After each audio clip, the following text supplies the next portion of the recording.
Welcome to this explainer. Today, we're unpacking some massive shifts happening in the global automotive landscape.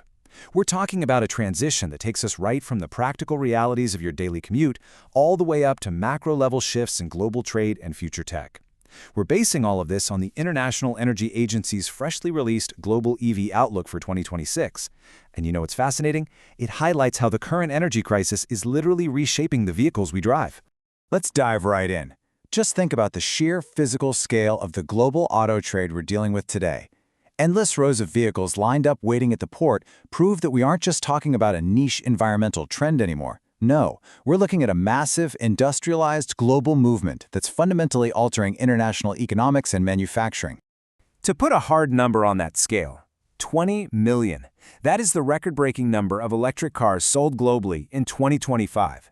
It's an absolutely massive milestone that represents a solid 20% growth worldwide from the previous year. But what's the real impact of that number? 25%. Literally 1/4 of all new cars sold in the entire world last year were electric. This isn't some distant future projection, guys. This is the reality right now. Moving into Section 1, record sales and energy crisis and the impacts of that crisis, we really need to see how the current global energy situation is actually accelerating this transition rather than slowing it down. You see, the ongoing conflict in the Middle East has brought our reliance on oil imports into incredibly sharp focus. With oil prices getting pushed up, the economic benefit of driving an efficient EV has absolutely skyrocketed for everyday consumers. Based on average oil prices in April, the annual fuel cost savings associated with driving an EV in the European Union grew by 35% compared to the savings we saw in 2025. And for corporate fleets traveling long distances, those running cost savings are even more dramatic. So the crucial takeaway here is that in 2025 alone, the global fleet of EVs displaced 1.7 million barrels of oil per day. That provides some incredible insulation from geopolitical energy shocks. The road transport sector makes up close to half of our total oil demand today. So chipping away at that with millions of barrels displaced daily, that is a massive shift for global energy security. Okay, so now that we've got the 2025 numbers down, let's jump into Section 2, the 2026 market outlook, and exactly where the market is heading. We're expecting 23 million global sales in 2026, and the regional breakdown is wild. Europe is jumping up to a 33% market share, meaning 1 in every 3 cars sold there will be electric. Meanwhile, China continues its unbelievable dominance, with projections showing 60% of their total car sales being electric this year. But what's really explosive is the growth we're seeing in emerging markets. Take the Asia-Pacific region, specifically excluding China. They saw an 80% year-on-year growth in early 2026. Southeast Asian countries like Vietnam, Indonesia, and Thailand are rapidly adopting electric options. When we look at emerging economies that are highly sensitive to fuel prices, this shift is happening way faster than most people anticipated. So why are these specific regions growing so fast? Well, that brings us to Section 3, affordability and policy shifts, and the main drivers of EV growth. The drivers actually vary pretty significantly by region. In China, 70% of battery electric cars sold in 2025 were actually cheaper than the average conventional car. They've reached true price parity, especially in the small car segment. Over in Europe, growth is primarily driven by strict CO2 emission standards, which is essentially prompting manufacturers to introduce more affordable models just to comply. And in Southeast Asia, the market is booming, thanks to an influx of affordable imports and some very proactive government tax incentives designed to ease the energy crisis. But hey, it's not just passenger cars we're talking about here. Let's shift gears and look at Section 4, the rise of electric trucks, focusing on heavy-duty transport.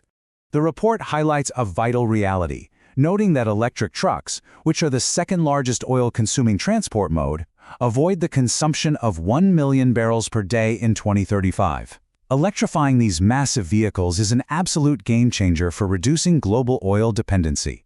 In fact, electric truck sales recently more than doubled worldwide, representing 9% of all truck sales. And right now, China is leading this heavy-duty revolution. Electric models make up 25% of all their truck sales. And consider this level of dominance. Battery giant CAT-TL is supplying a staggering 80% of these electric trucks.